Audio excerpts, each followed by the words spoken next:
Hello. Hi, Amy. How are you? I'm doing good. How are you doing? I'm doing great. Thanks. Thanks for managing with the technical difficulties. Of course.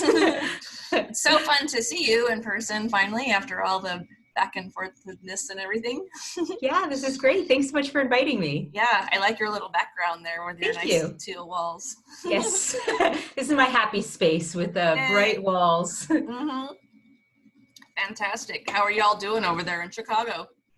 We're doing well. The weather's nice today, so that's always a good thing. Right, Have some I know. sunshine. Yes, makes a Right? difference.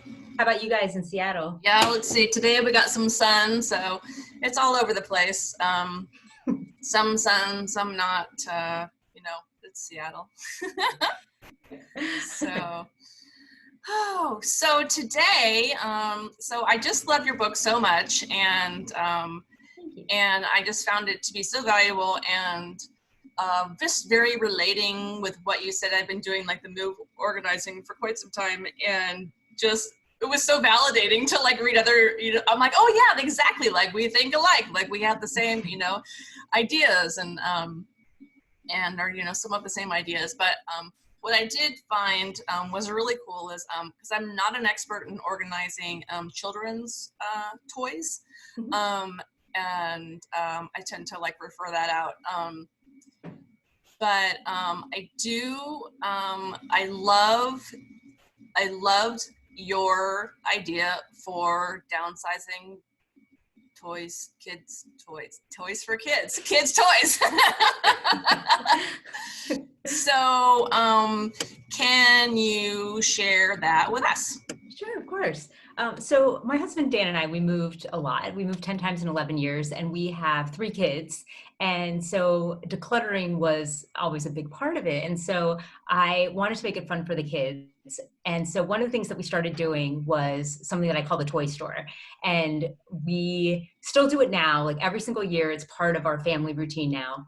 And so what I do is I bring in all of the toys from all over the house, and I put them all in the basement, and they're divided up by category, like you're in a toy store. So there'll be the Matchbox cars and the Barbie dolls and the stuffed animals, and it's all kind of arranged. And one thing that I do like to do is if there's anything in a bin, I take it out of the bin. So it's not just bins that everyone, that the kids are going through. So everything's out of the bin. I flip the bin over and I put a blanket or a towel on it, just so it looks really pretty, the pretty toy store. So once everything's out and arranged, then I invite the kids to the toy store, and they all line up on our basement stairs, and I'll lift up my arm and say, "Welcome to the Wenzke toy store. It's the grand opening." And so the kids are really excited to go shopping for their own toys. And I give them all sticky notes, like a pad of Post-it notes or a shopping bag. And so they just go running around, and they can buy any single toy that they want. And so they'll just put sticky notes on everything or stuff it in a bag. And in the beginning, they go crazy. Like they're just buying everything. And so I'm like, great, I just spent all this time organizing all the toys and putting them downstairs, and they're just going to keep everything. And but they don't. They slow down. And after a while, they've gone through all their toys, and they realize they've picked out all the ones that they really love. And then there are all these toys left over. And so what I do is I take away all the toys they picked, and we still have a lot of toys left over, and I make sure that they can do it again in case there's something that they missed. So they do another round where they go shopping, and then after that, then we end up donating a lot of the toys. And we do this also with books, like we do a bookstore, and in the end, it's amazing that there are dozens and dozens of toys or books that are left over that the kids are done with. That's fantastic. I love the focus on focusing on what you want to keep versus like, what do you want to get rid of? Yeah. I think we traumatized the grandkid. It's true. we were like, okay, it's the day to start redesigning your bedroom, because they're, a preteen now. So, so we just hauled out all the things, and there's the adults that know, okay, we know what gets used in this household, so pull out the things that doesn't get used. You're like, okay, you haven't looked at this in 1,000 years or whatever. And then just putting aside the thing, we just, on behalf of them, we put aside the things that we just knew that was a no-brainer, that they were obviously going to keep those. But then there was just like this mound of like toys, of bins and things and stuff in the living room, and they were like eyes glossed over, and they're like, I don't care, whatever, because we were like, you gotta pick out what you want, because it's gonna go to the charity today, and they were just like, eh. So I was like, darn, I wish I felt kind of bad, but it's all right. I'm pretty sure that they don't miss them. They're too busy playing video games and stuffies and stuff. So. Yeah, but it has changed. I feel like it's changed the way my kids look at it, where it's not, what do you want to get rid of? Where it's that feeling of loss. Instead is, okay, what do I want to keep? Like, it really changes the way that we look at the way we donate now, where it's not the loss. We're not getting rid of things. We're keeping all the things that we want to keep. Right. And it makes a difference. And when you do the toy store, do you do it so it's like everybody's toys all intermingled together?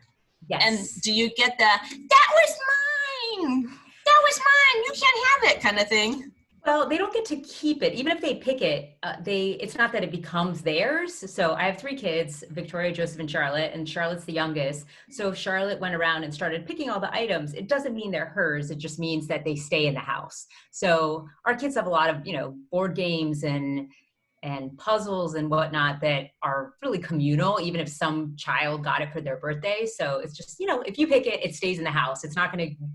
We're not going to get rid of it, and whoever wants to play with it can play with it. So. Oh, okay. Yeah. And you don't get that. That's mine. You can't play with it. Oh, sometimes, but not during the donation, because then the person is just happy that their item has been, is saved, and staying in the house. And you do 2 rounds of that? Yeah, at least 2 rounds. If there's a lot of items, usually 2 rounds. It depends what time of the day it is. So if it's late at night and we've done 2 rounds and I feel like, okay, the kids are done. Sometimes if there's an overnight, then the kids start thinking about something like, oh, I wish I had picked out this item. So I try to make sure that there's an overnight. So in the morning, they can do a quick run around, because I don't know, something about nighttime that people start thinking like, wait, I wish I had kept that. So we do one last round in the morning. So it just kind of depends what time of day we've finished up. And you do books in one round of sorting, and then you do all general toys like cars and stuffies and all the different other types of toys is another round? It depends how much space we have. So I put out as many subcategories as I can. And so if I could fit everything in one round, then I would do that. But especially when they were younger and the items were much larger, then it might take a couple rounds of putting everything out. But we try to get it all done in a weekend. And that's awesome. Yeah. I love that. It's really fun. Yeah, it's super cool, and I think it puts the power in the kids' hands. It empowers them to make their own choices, and then not feel so pressured or maybe traumatized by the parent going, this is all going out the door. Yes. And I think having us move, we've moved so often that it was really important not to have those kind of, psychological breaking apart of things. Like you don't know what they're going to hold on to. And so I've always said, I'm never going to donate anything without your permission. So I don't go into the kids' rooms and take out their things without them knowing. And they've gotten very good at learning how to declutter. Like now they do it on their own. Like they're old enough now that they're saying, okay, I'm going to do my room and I know how to do it. And they'll lay out their things and they'll keep what they want to keep.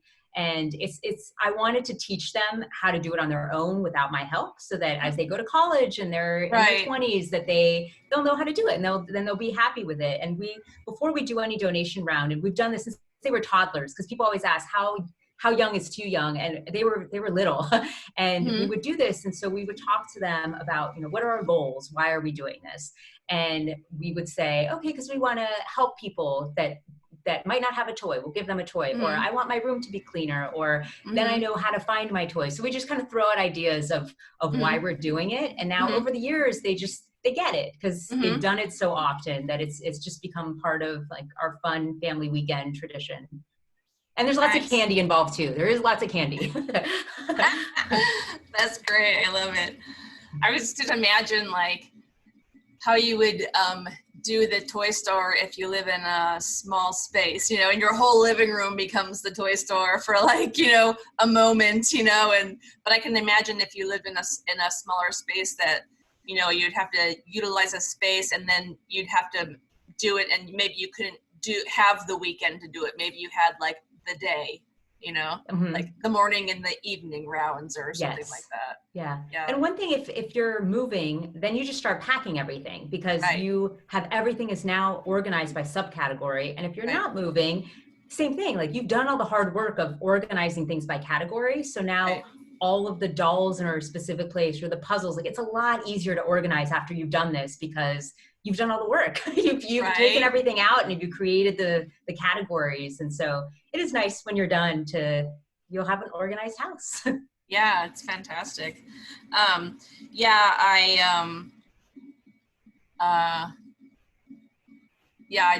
not the specialist in the kids things, for the organizing. If I come across a client and they have a big, you know, kids project or something like that, if it's like minor, like, you know, okay, well, the kids like play in this room too, so how do we create, you know, an area for the kids to play and then the adults to hang out, like that's something that, you know, I've handled before. But like if it's an entire like kids bedroom or that kind of stuff, like I've kind of learned that it's sort of not my niche. I tend to refer that to Sarah Eisen from Nest, because she's super great with the kid thing.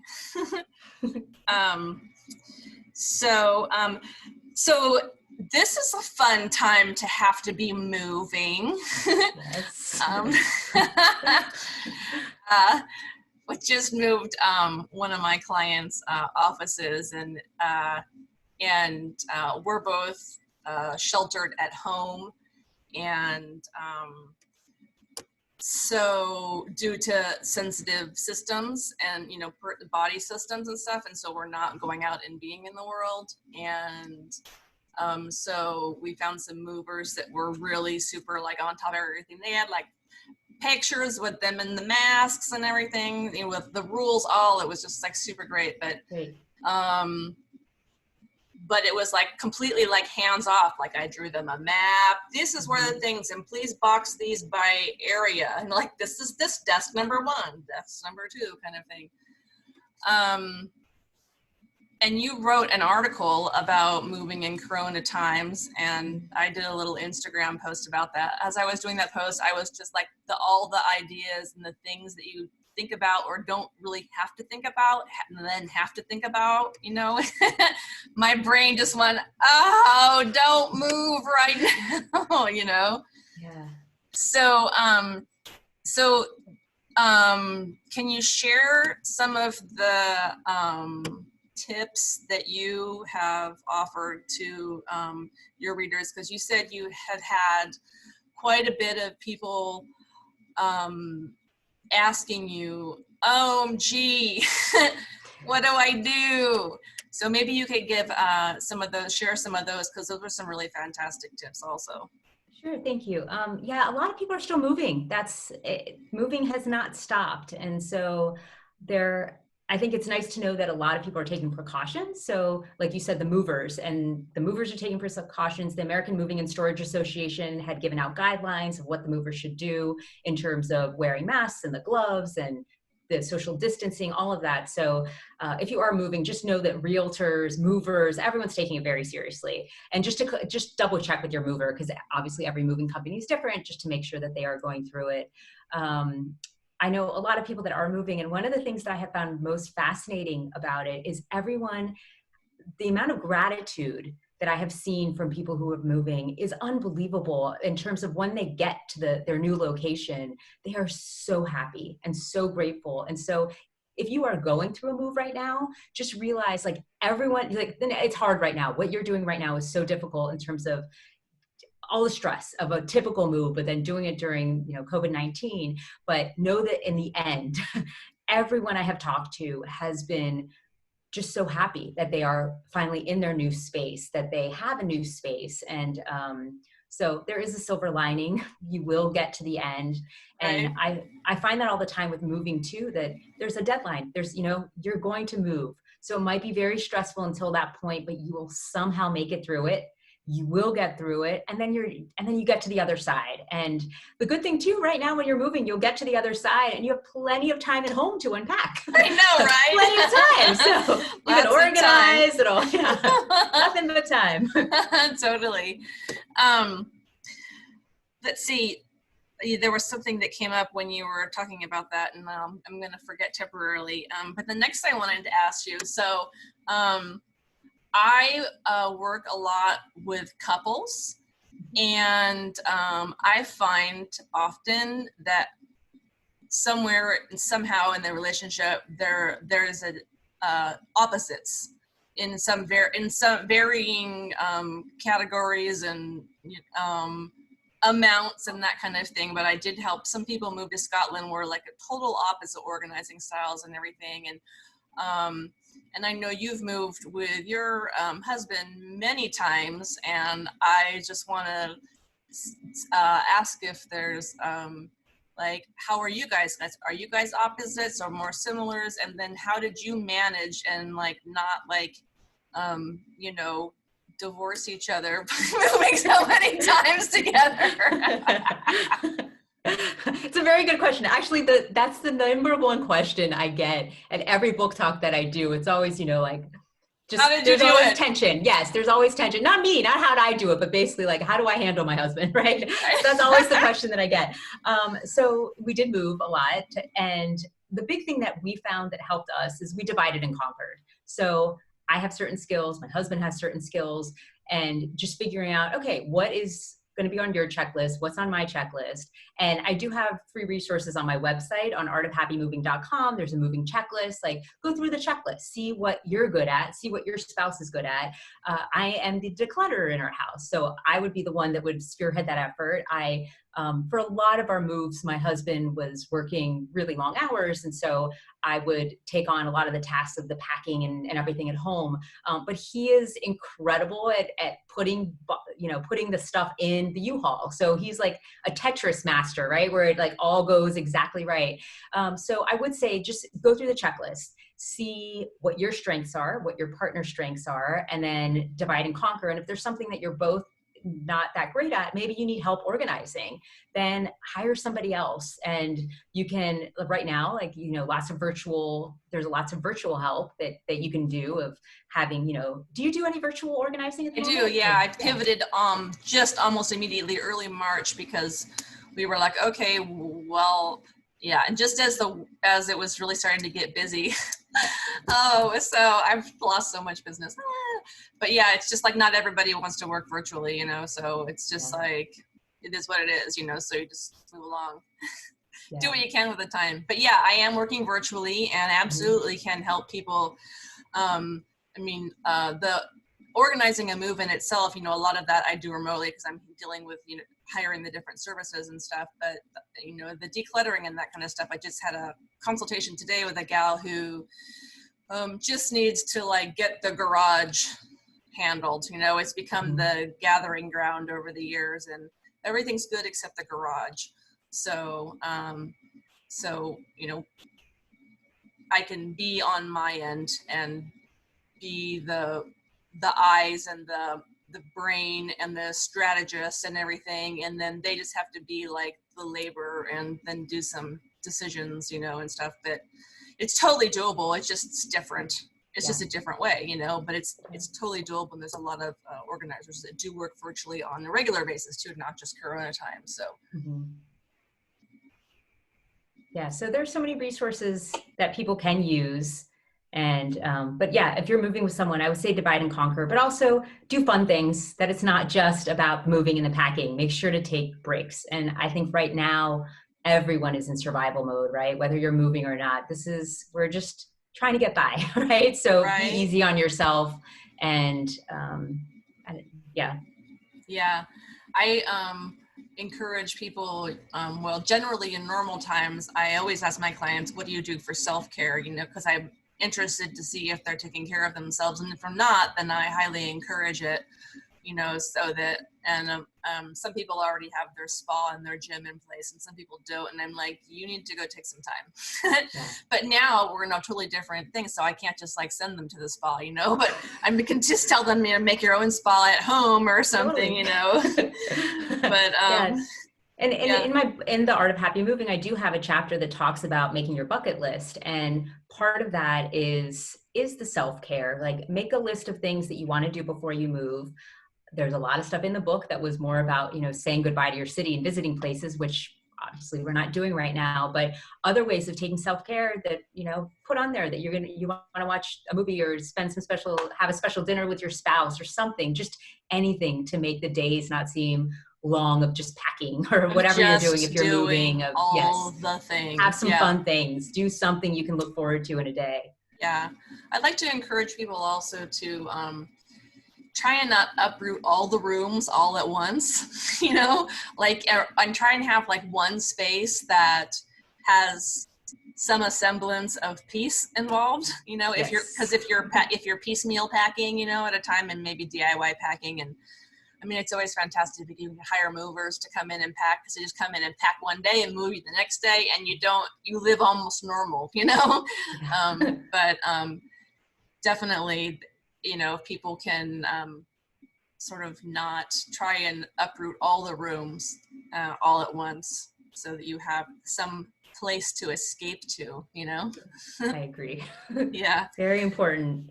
I did remember what it was I wanted to talk to you about. So I believe that I just saw today that you were talking about the way that that's with Humble Design, the temporary furniture donation. So we have a Humble Design here also. Great. Love them, and I'm so heartbroken that I can't send my people's furniture and things to them right now. But Sarah Eisen, who I mentioned earlier, she's on the board at Humble Design, and so she's involved in a lot. And then you know that Kelly Moore just came on the board Kelly Moore's a local Seattle like lifestyle expert, and then she also is branched into branding and stuff. She's grown quite a lot. Anyway, she's on the board here now, and I was like, what? Kelly Moore's on the board? Oh my God.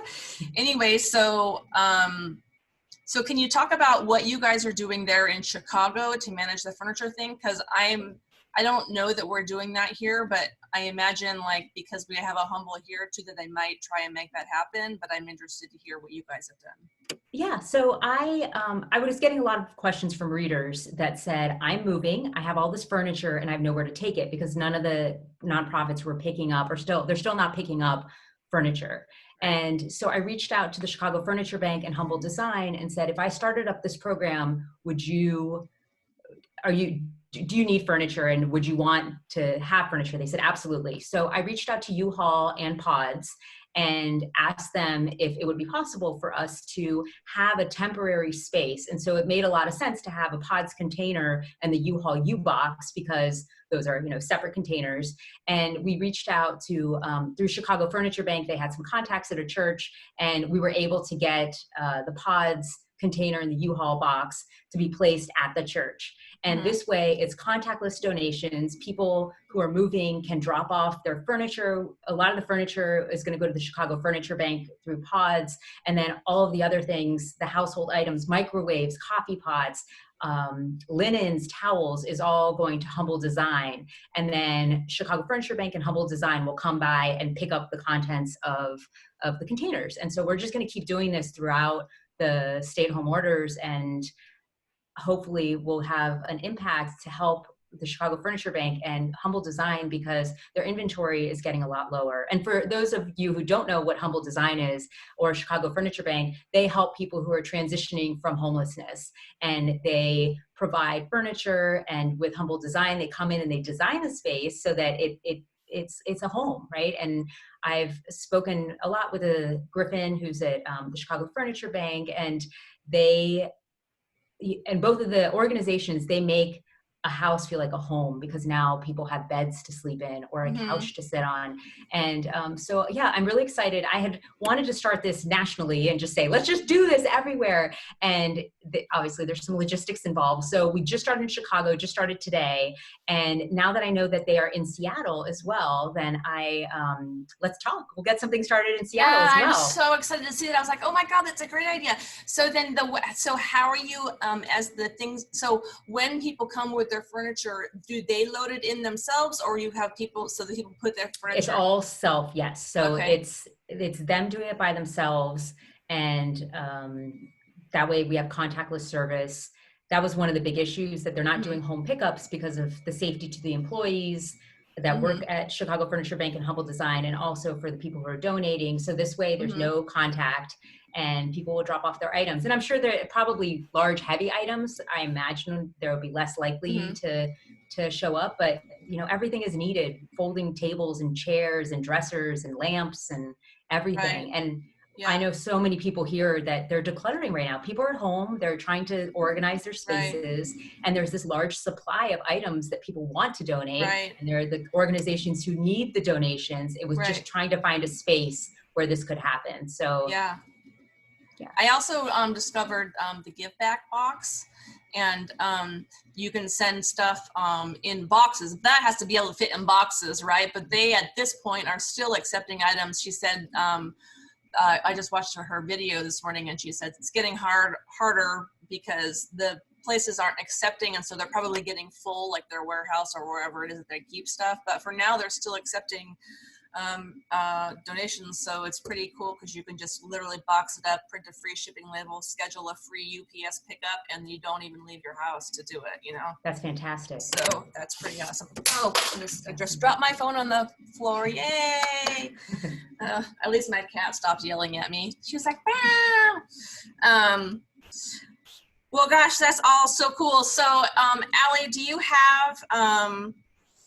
We've been on for just about a little bit, almost a half hour now. Do you have any announcements or an offer or an ask that you'd like to put out there before we close out our fantastic call today? I guess I would just say, if people are decluttering, please, if you don't have an organization to give it to, just leave it at home for now. I've seen a lot of places around that have the boxes out, and people are just keep putting all their donations out, but they're not getting picked up. So please just hold on to your items. And if I can help at all with moving, I have my book, The Art of Happy Moving, but I also have my website, artofhappymoving.com. And so there are a lot of free resources on there that you can check out. And I'm available on Instagram, Twitter, Facebook. If you have any questions, feel free to reach out to me anytime. Fantastic. And Ali, so they can buy your book through your website? It's available anywhere books are sold. So your local independent bookstores. Yeah, online. It's fantastic, and you can get it on a audio copy too, which is how I listened to it. So I was super excited to come across that. I don't even know how I found it, but I was so happy that I did. Well, thank you. I'm happy you did too. So, well, great, Ali. Thank you so much for your time today. I don't even want to say goodbye, but I'll see you again. Yes, absolutely. I'll see you again. For sure.